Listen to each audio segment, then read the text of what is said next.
পথে প্রস্তাব দিবে তাদের মাঝে মা চিরজীবন রাখবো স্মরণ প্রভু ভুলব না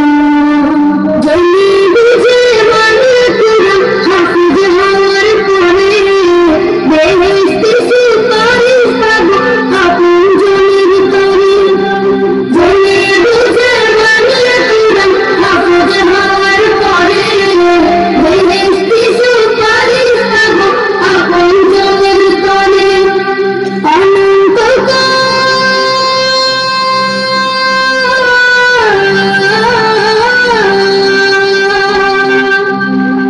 অনন্তকাল থাকিব সুখে জান্নাতের বাগান